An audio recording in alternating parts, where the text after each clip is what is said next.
Hi, I'm Adam Scott, and today we're going to have a par 3 masterclass. Let's just take a quick look at this hole here.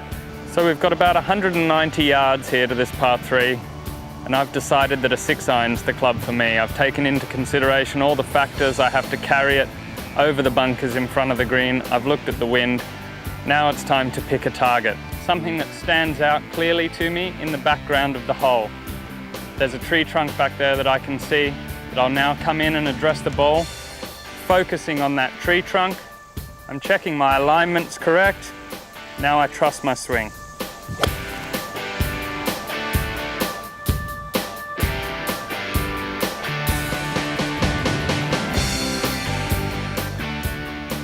So I've now arrived at my shot in the middle of the green. I've hit a good shot. This is our best result here.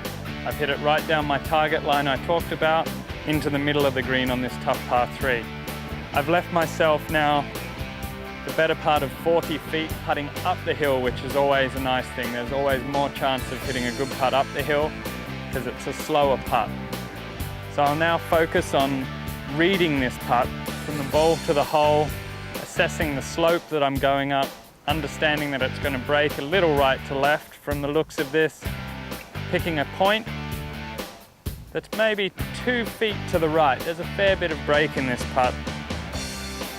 Aim my putter 2 feet to the right of the hole. Understand that it's up the hill and pretty slow.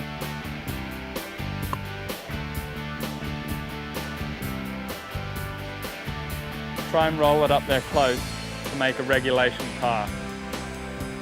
So I've rolled my first putt up about 3 feet short of the hole. It was pretty slow up that hill, slower than I thought. But now I'm in a good spot to tap in for a regulation par.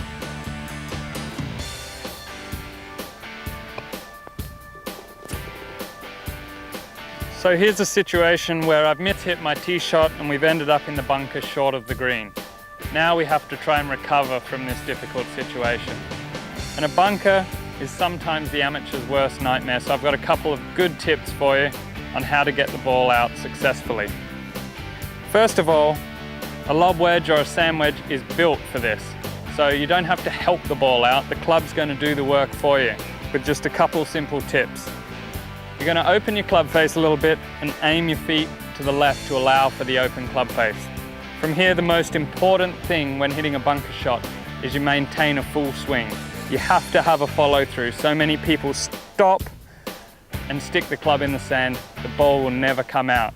So keep a full swing, follow through, and let the club do all the work, hitting a couple inches behind the sand and exiting a couple inches after the sand.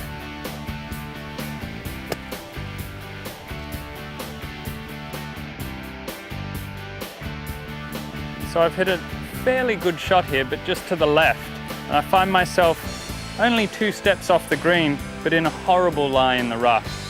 This is always a challenge because to get the ball elevated out of this long grass, we have to take quite a big swing for such a short shot.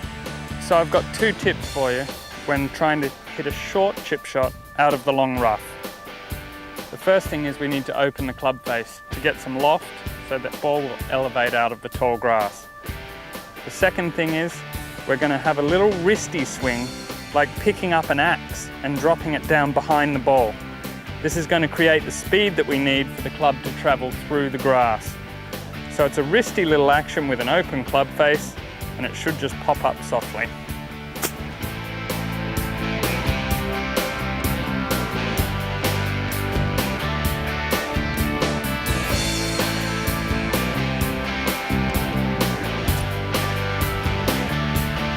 Easy hole.